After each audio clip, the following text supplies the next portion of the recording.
예, 여러분 안녕하세요. 자, 이번 시간에는 고전의 이해와 감상에서 중요한 부분을 한번 가지고 여러분과 함께 이야기를 좀 해보도록 하겠습니다.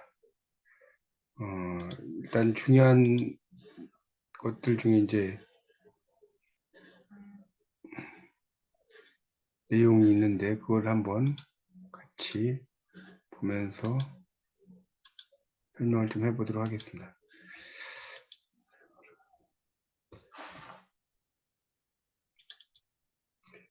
일단 국어학개론을 한번 보시죠. 국어학개론의 내용을 출석서 부분에서 내용을 한번 보시죠. 거기에 이제 보면 자, 거기 이제 보시면 이 국어학의 이제 국어와 국어학, 국어학의 영역과 방법, 의문론 뭐 이런 게 쭉 나와 있죠. 그런 걸 좀 한번 보도록 하겠습니다. 일단은 여러분 이제 중요한 게 이 국어학이라는 게 어떤 건지 그걸 이제 보시면 이제 국어학은 이제 말 그대로 우리 언어를 공부하는 학문이죠. 그래서 국어학에는 음성학, 이 음성학은 소리를 다루는 학문이라고 보시면 되겠고요. 의문론과 문법론이 있는데 의문론이라고 하는 것은 이제 우리 의문 체계, 뭐 말소리의 기능 이런 것을 이야기하는 거고 이 문법론은 문법인데 형태론과 통사론이 있죠. 그러니까 이 형태론이라는 것은 그 단어의 형태가 어떻게 가는지 통사론은 이제 주어와 동사의 관계 뭐 이런 걸 따지는 것이고 의미론은 이제 이 전반적인 것을 그 함께 의미론적인 측면에서 다루는 겁니다. 이렇게 이야기하면 좀 어려우니까 여러분이 하나씩 예를 들어서 이제 보면요. 거기에 이제 의문론 나오죠. 의문론 제일 위에. 그래서 의문론은 언어의 체계를 이루는 거. 기능적. 예를 들어서 먹는 같은 경우도 먹는이 되죠. 먹는. 이걸 발음을 해보면 먹느냐 아니라 먹는이 되죠. 먹는. 이런 것들이 이제 의문론이. 덥다 이것도 덥다 덥고 더워하면 비읍이 떨어져 나가죠. 덥다 덥고는 비읍이 있지만 더워는 떨어져 나가죠. 이런 것들이 다 의문입니다. 배고프다, 배고파 이것도 의가 떨어져 나가죠. 의가 의탈락이 되죠. 이런 것도 다 의문론에 들어갑니다. 문법론이라는 것은 이제 의미를 가지는 거죠. 이게 이제 맨몸 같은 경우는 맨이 뭡니까 접두사고 몸이 이제 그냥 일반적인 명사죠. 덥게 같은 경우는 이 덥다라는 어간이 있으니까 덥이 일단 어간이고 이 개가 전미사가 되는 거죠. 날뛰다도 뛰다가 동사인데 날이라는 어간이 붙은 것이고 건북다도 마찬가지죠. 북다의 검이라는 또 어간이 붙은 겁니다. 이런 식으로 이제 보는 걸 문법론이라고 하고 의미론이라고 하는 것은 이제 언어 요소의 의미를 다루는 거라고 보시면 돼요. 의미론 그런 것이고 나중에 이제 여러분이 4학년에 올라가면 이 언어 의미론을 걸 이제 공부를 하실 거예요. 그다음에 이제 공시론과 통시론은 통시라는 것은 말 그대로 이제 뭡니까? 시간이 흘러갈 때 흘러감에 따라서 어떻게 말이 변하는가 이걸 공부하는 걸 통시 언어학이라고 그래요.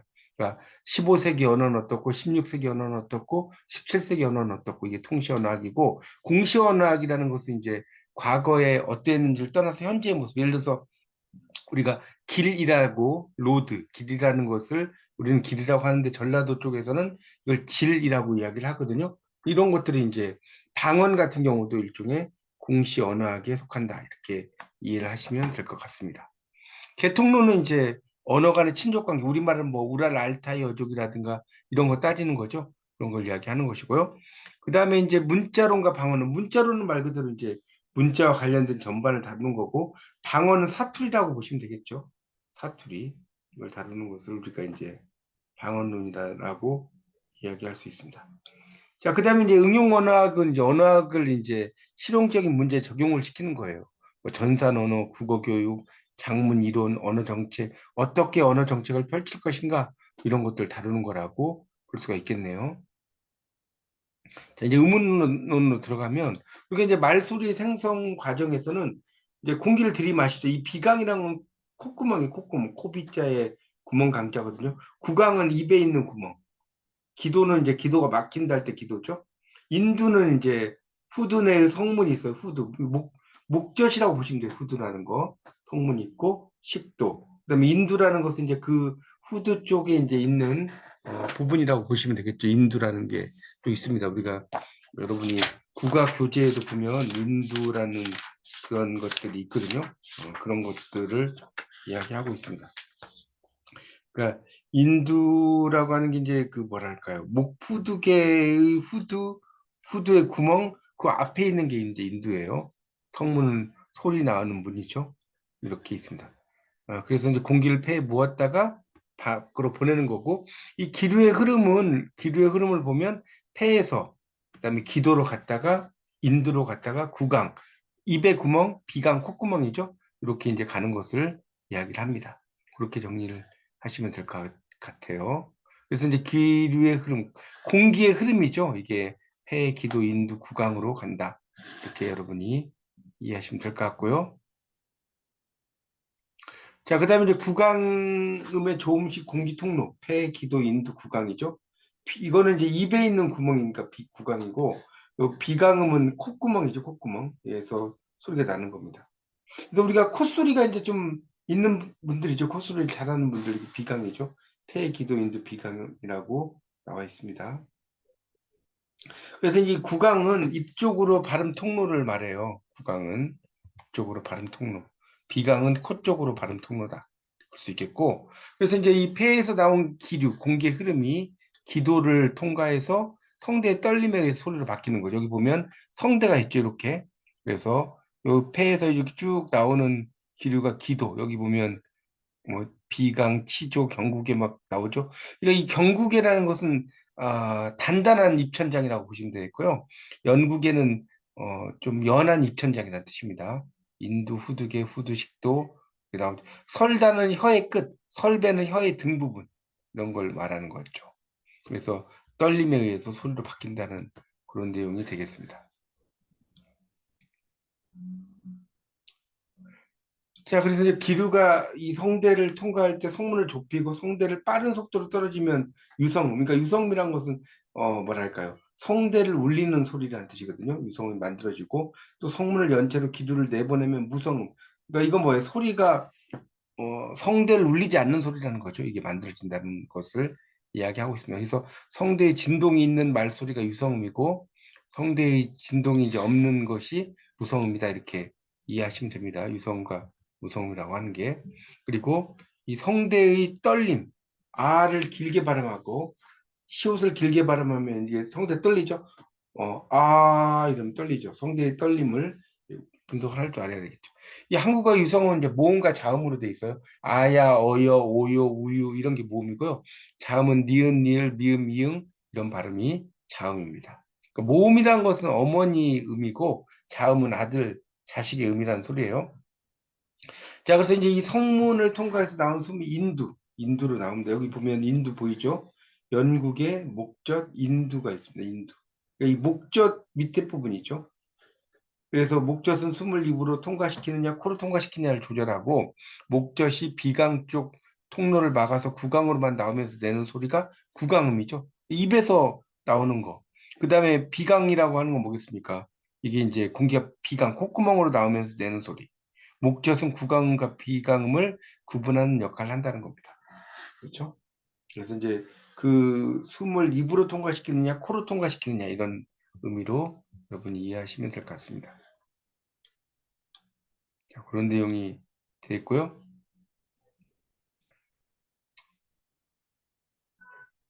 자, 그 다음에 이제 입천장에서 가장 높은 부분을 경계로 해서 앞쪽은 딱딱해요. 여기 여러분 혀를 이렇게 위로 입천장으로 올려보면 이 경국의 부분이 단단한 입천장이고 영국에는 연한 입천장입니다. 그래서 구개라는 것은 스스로 움직이지 못하지만 혀와의 공간적 관계를 통해서 음성이 나뉘어지는데 기여를 한다는 겁니다.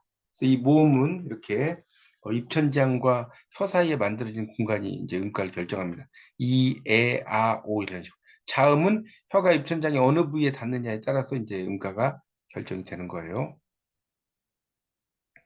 그래서 이제 잇몸은 입천장의 맨 앞부분이어서 이제 치조음이라고 해요. 치조라고 합니다. 그래서 윗 잇몸만을 가리켜요, 보통. 그래서 이의 경우에도 윗니만 발음에 이용이 됩니다. 윗니.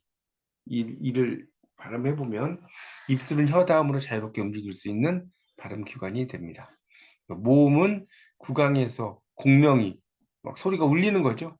그다음 자음은 두 입술을 붙이거나 접근시키는 거죠.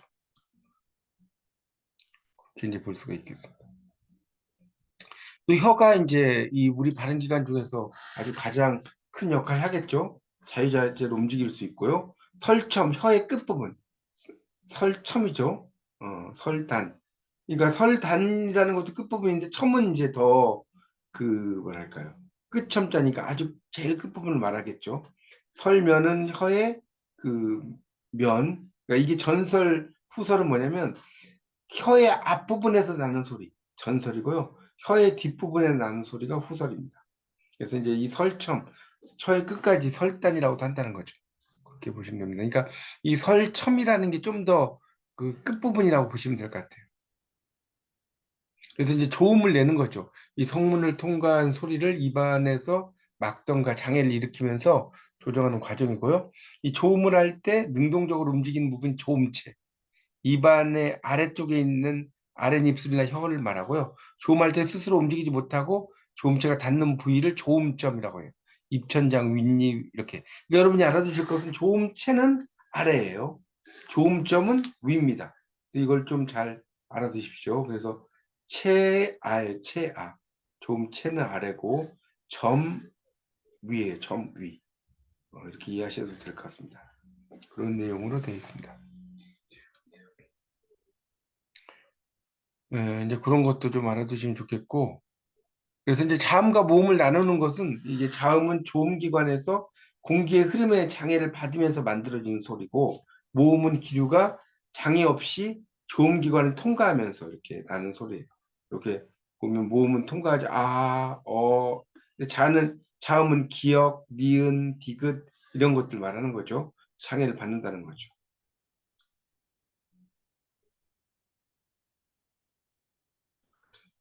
그래서 이 자음이라고 하는 것은 이제 그 조음기관에서 기류의 흐름에 방해가 일어나면서 만들어진 소리고 입안에서 조음 위치에 따른 차이가 있죠. 기류의 흐름을 어떤 방식으로 방해했다가 입 밖으로 방출하는 가 이건 이제 조음의 방법의 차이가 있는 거죠. 그래서 양순음, 양입술 소리, 비읍, 비읍, 피읍 이런 거, 양순음, 미음 이런 게 다 이렇게 이제 혀를 붙였다가 떨어졌다는 소리죠. 그럼 치종 이거는 이제 혀의 끝이 윗니 뒤쪽에 있는 잇몸인 치조에 닿아서 낳는 자음이죠. 트 이렇게 발음을 해보면 이게 닿죠. 이렇게 발음을 해보세요. 그러면 이럴 때는 의자를 붙여놓고 발음을 하시면 돼요. 이렇게 발음을 해보시면 될 것 같습니다. 그 다음에 이제 뭐 르나 치종 같은 거 이런 것들도 있죠. 치종, 초성의 리을과 끝성의 리을이 이제 발음이 좀 다르다는 거죠. 초성에서는 뭐랄까요. 라면 리을이 있잖아요. 라면 그러면 이제 이렇게 발음이 되는데 여기 보면 혀가 이렇게 그 치조에 이렇게 닿는 부분이 이렇게 있는데 근데 뭡니까? 나라, 뭐 또는 이렇게 하면 혀가 이렇게 붙었다가 좀 떨어지는 이렇게 발음을 한번 해보세요. 그걸 이야기하는 겁니다. 경국의 음은 혀의 단단한 부분이죠. 치가 혀의 단단한 부분이에요. 여러분이 발음을 해보면 경국의 음이라고. 그러니까 이걸 이제 뭐랄까요? 거센 입천장이라고 하죠. 연국에는 여린 입천장이고 그걸 이야기하는 겁니다. 연국에는 여린 입천장입니다. 기역, 이러면 뒷부분에서 발음되죠. 이렇게 입천장에 이런 것도 뒷부분이고.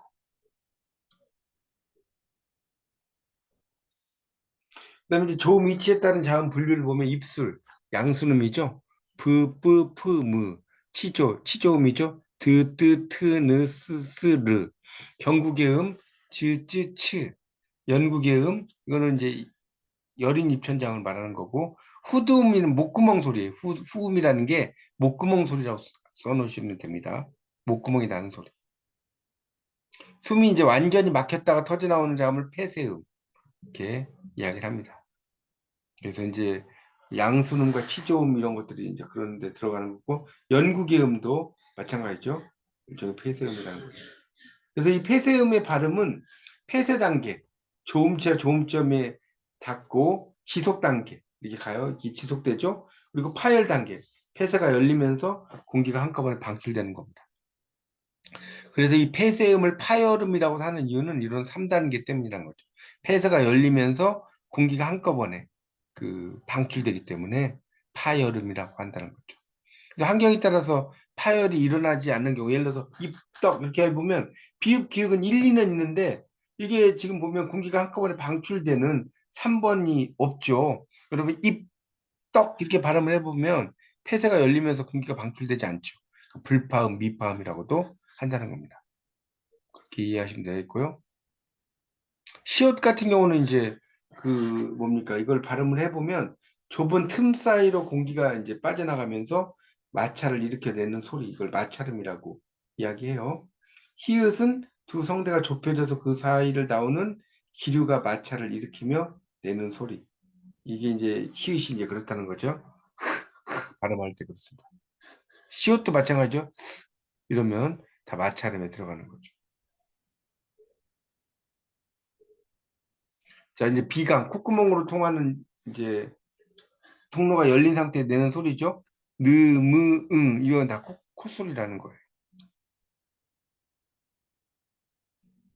그 다음에 이제 잠중 방해를 적게 받는 소리, 기류가 물 흐르듯이, 이 유자가 흐를 유자거든요.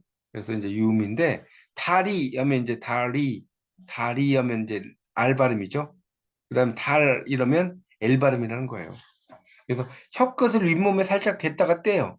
탄설음. 혀를 입천장에 대고 혀의 옆쪽을 더 놓고 기를 통하게 설치금. 그럼 달 이러면 옆으로 이제 그 소리가 이렇게 흘리거든요. 그걸 이야기하는 겁니다. 그 다음에 이제 후두 긴장인데 후두를 긴장시켜 발음하면 경음이 형성돼요. 그러니까 이 경음이라는 것은 이제 뭡니까? 이렇게 된소리죠. 된소리. 경음이 먼저 헷갈리면 된소리라고 써놓으세요. 그래서 이런 발음이 됩니다. 쌍비읍, 쌍디귿, 쌍시옷, 쌍지읒, 쌍기읒. 기식의 유무. 공기가 이제 휴식을 하냐는 거죠. 후두의 성문 아래 많은 공기를 압축하고 있다가 한 번에 내보내면 격음이, 격음이라는 것은 거센 소리거든요. 이런 것들이 형성된다는 겁니다. 거센 소리. 이런 게 거센 소리죠. 자, 다음은 이제 폐쇄음, 마찰음, 파찰음, 유음, 비음이 있어요. 비음은 쉽죠? 콧구멍에 내는 소리, 느무, 음이고, 유음은 리을이고요. 그 다음에, 파찰음 같은 경우는 이제 이렇게 평음, 이럴 때, 이제 평음은 지으시겠죠, 지. 그 다음에 경음은 찌, 적음은 치입니다. 마찰음은 시옷, 쌍시옷, 히읗이에요. 이렇게 이해하시면 되겠고요. 이게 이제 평음이고 경음이죠, 경음.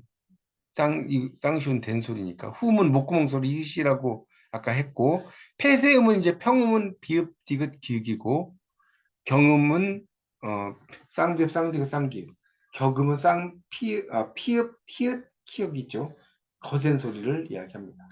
이런 그 자음이 있다는 거 알아두시면 좋겠고요. 그래서 이제 모음의 그 기준 같은 경우를 이제 우리가 보면 이 에를 이렇게 순서대로 발음해 보면 입이 벌어진 정도의 차이가 있다는 거예요. 이, 에 이렇게 발음을 해보시면 뒤로 갈수록 이제 혀의 뒤로 가죠. 우도 발음을 해보면 입술 모양의 차이가 있죠. 으는 이거 평순 모음이라고 했죠. 이 혀가 평평하게 입술이 평평하게 가는데 우 해보면 입술이 동그래져요. 그래서 이걸 원순 모음이라고 합니다. 원순 모음. 이 의도 마찬가지. 이럴 때 이런 거. 그러니까 이게 혀의 앞뒤의 위치가 차이가 나겠죠. 발음을 해보면. 그래서 이제 입이 벌어진 정도의 혀의 높이에 따라서 고모음, 중모음, 저모음이 있는데 고모음은 혀를 입천장에 가장 가까이 가지고 가는 모음. 중모음은 혀의 높이가 고모음을 발음할 때보다 낮고 저모음을 발음할 때보다 높은 상태에서 발음되는 모음. 저모음은 혀가 국에 입에 덮인 부분에서 멀어진 상태에서 발음된다는 거죠. 그런 걸 말하는 겁니다. 전설모음은 혀의 앞부분, 후설모음은 혀의 뒷부분이에요. 그러니까 이 이러면 혀의 앞부분인데 우 이러면 혀의 뒷부분에 발음되는 거죠. 그걸 이야기하는 거죠. 자, 원순모음 입술 동그란 소리, 평순모음 입술 평평한 소리. 그래서 우, 오, 위, 왜 이러면 원순모음이고요. 평순모음은 이, 아. 입술 평평한 소리죠. 그런 걸 말하는 거예요. 그러니까 이 원순 모음은 입술 동그란 소리고 평순 모음은 입술을 평평한 소리다. 이렇게 이해하시면 되겠습니다. 전설 모음과 후설 모음이 있죠. 그러니까 혀의 앞부분이면 전설이고 혀의 뒷부분이면 후설입니다. 그래서 이 전설 모음도 다시 이제 평순 모음이 있어요. 그러니까 입술 평평한 소리. 이 고모음, 에 중모음, 에는 저모음이에요. 원순 모음은 입술 동그란 소리죠. 위, 왜. 평순 모음은 이런 것들이 이제 뭡니까? 평순 모음이죠. 그 평순 모음 중에서도 의 이런 것들이 이제 있고요. 그 다음에 이제 이런 게 고모음이죠. 어가 중모음이고, 그 다음에 아가 저모음, 혀의 아랫부분. 우하면 높은 발음이죠. 오하면 낮은 발음이죠. 이런 식으로 여러분이 보시면 됩니다. 자, 반모음이라고 하는 것은 처음 시작은 모음처럼 하지만 모음과는 달리 혼자 음절을 이루지 못하고 지속성도 없어요. 그래서 이제 다른 모음자리를 옮겨가는 성질, 전이음, 전이 됐다는 거예요. 활음. 이 활자는 미끄러지는 활자거든요. 미끄러져 나는 소리. 자, 혀가 이의 위치에서 다른 위치로 옮겨가면서 발음되는 반모음이 제2 발음, 제2 발음. 그러니까 뭔 소리냐면 I 발음 이의 이아 이렇게 발음되는데 이하고 아가 제2 발음은 이하고 아가 있어도 이하라고 발음되는 게 아니라 이야 이렇게 발음돼요.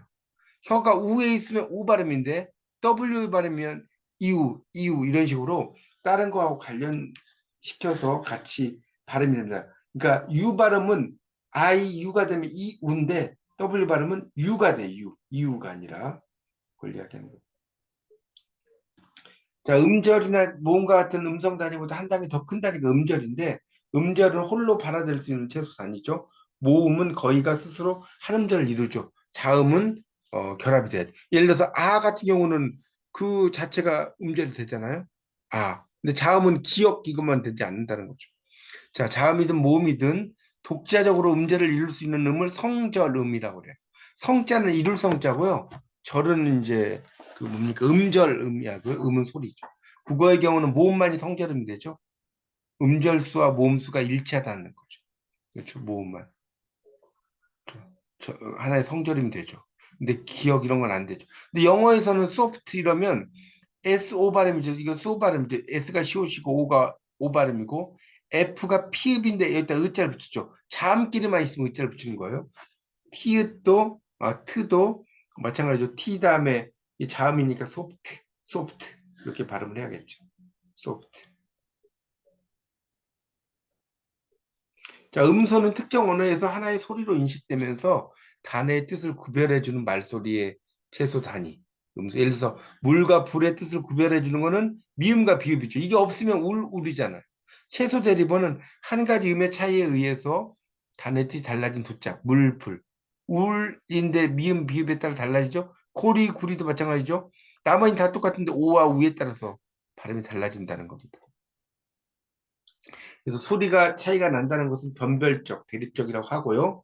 국어에서 미음과 비읍의 차이는 발음 차이에서 이렇게 비롯이 됩니다. 음성적으로 다른 두 소리가 특정 언어에서 구별되지 않는 경우가 있어요. 라면의 리을, 달의 리을 이런 게 있고요. 국어 화자들은 이 둘은 하나의 소리로 인식하고 의사소통을 합니다. 그래서 대립적이지 않고 비변별적이라고 이야기합니다. 대립적이지 않죠.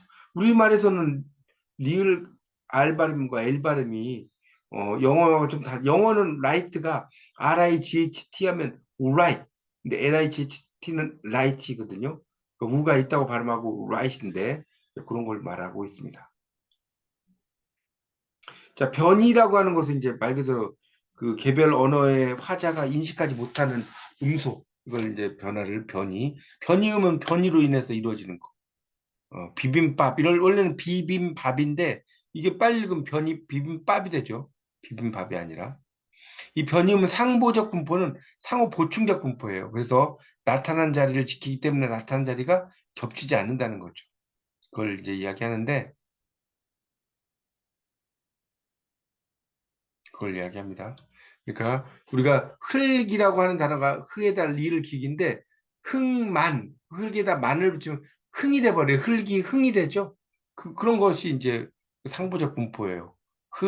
흙인데 흥으로 발음이 되잖아요. 많이 붙으면. 그다음에 도가 붙으면 흘도가 되죠. 흙도 또가 되죠. 그럴 때는 흥이 아니고 흙이라는 말음 되죠. 이렇게 상황에 따라 달라진다는 거고요. 운율적 자질은 음의 장단 고죠. 높고 낮은 거, 강하고 약한 거. 그래서 자음과 모음이 얹혀서 실현되고, 운소는 운율적 자질이 단어의 의미를 변별할 때 초분절 음소, 초분해 음소. 그러니까 음의 장단은 이런 거죠. 눈이 이제 두 개가 있어요. 하늘에서 눈이 내린다 할 때 눈을 길게 읽어요. 눈 이렇게. 근데 눈물이라고 해요. 눈에 떨어지는 물. 그건 눈물이에요. 눈물이 아니고. 또 손 있잖아요. 이런 거. 손, 우리, 울리다, 울리다. 이런 것들이 이제 조금씩 달라진다는 거죠. 성조가. 그래서 우리가 이제 말하는 손이고, 요거는 손님 할 때 손이죠. 손님 할 때 손. 그러니까 좀 더 이렇게 하는 것이 이제 좀 더 성조가 강하겠죠. 손보다. 짐승의 우리 이거보다 이제 우리가 좀 더 강하고 울리다 이러면 사동사도 쓰이고 피동사 쓰인다는 거예요. 그러니까 사동사는 시키는 거니까 울리다 울게 하는 거고요. 뭐 전화벨이 울리다 이건 피동사죠. 뭐 이런 아이를 울리다 아이가 이제 울리다 이럴 때는 사동사. 근데 어떤 벨소리가 울리다 할 땐 피동사다. 어디서 끊느냐 휴지라고 하는데 영어로 포스라고 그래요. PAUS인데 강원도 띄고 산나물은 강원도 산나물인데 강원도 산나물은 강원도에서 나는 나물이라는 거죠. 억양 말끝을 내리면 평서문 문 열어 이러면 문 열어 이러면 의문문이 되겠죠. 문 열어 평서문 명령문이 되겠지만 자 이제 문법론인데 이렇게 의미를 가진 그 언어 단위 중에 가장 작은 거 최소의 유의적 단위라는 게 형태수인데 의미가 있는 단위라는 거예요. 그할 때 흐 플러스 릴 기억 이런 거 이렇게 쪼갤 수가 없다는 거죠. 더 이상 쪼개면 안 되죠. 그래서 이 의미는 어휘적 문법적 의미가 있는데 목적어죠. 띄어라 뭐뭐 해라 먹어라 읽어라 명령형이죠. 뭐뭐 해라니까. 자, 그다음에 이제 이 형태 교체 한 형태가 그 주요 환경에 따라 음상을 달리하죠. 이 형태 아까 이야기했죠. 흙인데 발음할 때는 소리 이렇게 쓰지만 소리로 올 때는 흙으로 이제 다 흙이죠. 모음 앞에서는 이제 흙 이렇게 읽는다는 거예요. 흙도 흙바람 이런 거 있죠. 비음이 아닌 자음 앞에서 이렇게 흙도의 디귿 흙바람의 비읍 자음이죠. 흙만 이런 거 할 때는 비음 니은 미음 이응의 비음이라고 했잖아요. 그럴 때는 이게 발음이 흥으로 읽는다는 거죠. 그러니까 이런 것들이 이제 이 형태이면서 이게 바로 상보적 분포입니다. 그러니까 비음 앞에서는 흥으로 발음되죠. 흙으로 발음하면 안 되죠. 또 비음이 아닌 자음 앞에서 흙으로 발음되고 흥으로 발음하면 안 되죠. 모음 앞에서는 흙으로 발음되고 흙이나 흥으로 발음하면 안 되죠. 상보적 분포입니다. 자, 그런 이야기를 하는 거고요. 그래서 이제 형태소는 자립성의 유무에 따라서 자립형태소와 의존형태소가 있는데 이 자립형태소는 혼자 쓰인다는 거죠. 단독으로 단어가 돼요. 얼굴 이런 걸 얼과 굴로 나누지 않죠. 어느 무슨 벌써 자립형태소. 의존형태소는 이제 어간이라든가 어미 또 연결어미 이런 게 다 의존이에요. 이렇게만 무슨 말인지 모르죠. 어라도 안 되죠. 고은이. 자, 의미적 성격에 따른 어휘 형태소와 문법 형태소인데 어휘 형태소는 실질적인 개념이 있어요. 그래서 나무 개념 있죠. 의자 개념 있죠. 만 이런 거는 어간이니까 개념 있죠. 매우 부사 개념 있죠. 근데 문법 형태소는 문법적 관계나 기능. 뭐 이가 을을 이건 뭐예요, 다. 이가는 주격조사, 을을은 목적격 조사. 고는 연결어미. 그다음에 은이나 다 이런 것 연결어미. 그다음에 다는 뭡니까? 그냥 어미죠, 어미. 끝에 오는 거니까. 자, 기본형 같은 경우는 이제 여러 개가 있을 때 기본형을 잡는다는 거죠. 예를 들어서 다른 이 형태로의 교체가 합리적으로 설명돼야 되는데 흙의 기본형을 흙으로 이렇게 하면 흙이 설명이 안 된다는 거죠.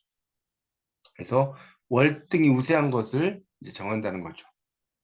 이런 거. 또 통계적으로 우세한 형태가 없을 경우는 하나를 기본적으로 정하죠. 이가 을을. 이런 거는 이제 뭡니까? 그 철수가 받침이 없으면 가죠. 근데 뭡니까?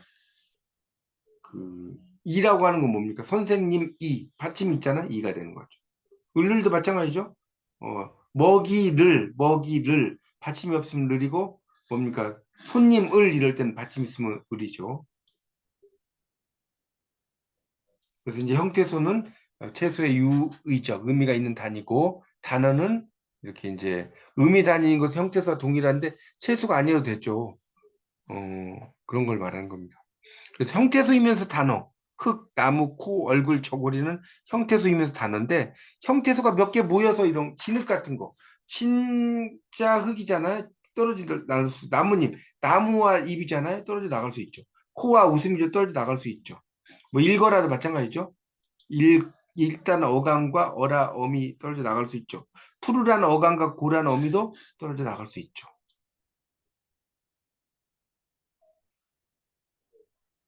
자, 이제 단어의 최소의 자리 병식은 비가 온다 넓은 교실 각각 자리 병식은 맞지만 최소의 자리 병식은 아니다. 나왔죠? 어, 자리 병식은 맞지만 예를 들어서 이제 그 뭡니까? 비 같은 비가도 비와 가 주격주사 나눠지고 온다도 오다라는 어감과 니은다 어미가 나눠지는 거죠. 책상 같은 책과 상 나눠지죠. 나팔과 꽃 나눠지죠. 어깨와 동물 나눠지죠. 이렇게 된다는 겁니다. 휴지는 이제 발음할 수 숨을 끊을 수 있느냐 이런 걸 말하는 거. 책상 그다음에 어깨 동무. 근데 분리성은 끼어들어서 분리할 수 있느냐는 거죠. 예를 들어서 책상 그다음에 나팔꽃 어깨 동무 이건 단어라는 거죠. 이런 것들은 책상 가을 하늘은 단어가 아니라는 거예요. 왜냐면 가을과 단어가 이렇게 이제 있기 때문에 가을 하늘 이란 것은 단어가 아니라는 겁니다. 그걸 이야기하고 있어요. 자, 형태가 단어를 이룰 때 어떤 역할을 하느냐에 따라서 형태소를 분류할 수 있는데요. 어기, 단어의 중심부를 이루는 형태소. 접사, 주변 거 이건 이제 어간과 어미가 있다고 그랬죠. 그래서 어기 앞에 놓이는 게 접두사고 뒤에 놓이는 게 접미사죠. 파생, 여기 결합해서 세 단어를 만들어낸 접사, 접두사는 모두 파생 접사예요. 굴절 접사는 한 단어의 어미 변화를 담당하는 접사, 어미라고 하죠. 어미, 먹는다 이런 거. 그다음 이제 어가는 어미를 직접 취하는 어기죠. 띠다의 띠. 어그는 어미를 직접 취하지 못하는 어기예요. 깨끗하다의 깨끗. 우리가 깨끗을 깨끗고 깨끗이가 안 되잖아요. 그 깨끗이라고 하는 건 어가는 되는데 어근이 어근 그 단어의 뿌리가 되는데 깨끗하까지가 어간이 되는 거죠. 그렇죠? 어미 앞에 붙는 거 그걸 이야기하는 거. 조어는 이제 단어의 어간이나 형태소로 이제 이루어지는 건데 단일어 말 그대로 단이라는 말 복합어 둘 이상 합성어가 있죠. 복합어에는 이게 이제 이루어진 거죠. 손목 손과 목 눈과 물 잘하다 못하다 다 어간이 있죠. 날다 뛰다 어간이죠. 검다 붓다 손 씹다 씹다에 손이 붙은 거죠. 알다 보다 두 개 붙었죠. 돌아 돌다 가시다 두 개 붙었죠. 파생어는 이제 접두사 접미사가 있는 걸 말하는 거죠. 그래서 여기 보면 맨손 그러니까 이 손이 그 원래 말이고 맨이라는 접두사 붙은 거죠. 누이라는 게 원래 단어고 시라는 접두사가 붙었죠. 빗나가다 나가다의 빛이라는 게 또 붙었죠. 뭐 이런 식으로 쓰는 거. 덮개 같은 건 덮다에다가 개라는 접미사가 붙은 것이고 뭐 이런 식으로 쓸 수 있다는 거. 자, 이렇게 해서 이제 그 출석 수업의 과제들을 쭉 설명드렸어요. 그러니까 우리가 단일어와 복합어가 있는데 복합어에는 합성어와 파생어가 있다. 어차피 여러분들이 이제 이런 것들은 뭐 현장에 가서 시험 보는 게 아니고 정리해서 제출하시는 거니까 그거에 맞게 그 문제들을 쭉 한번 정리를 좀 하셔서 쭉 쓰시면 일단 국어학개론은 그렇게 될 것 같습니다. 그 정승강 하고님 지금 오늘 혼자 그 음소거 좀 해제하시고 좀 이야기 좀 하시죠.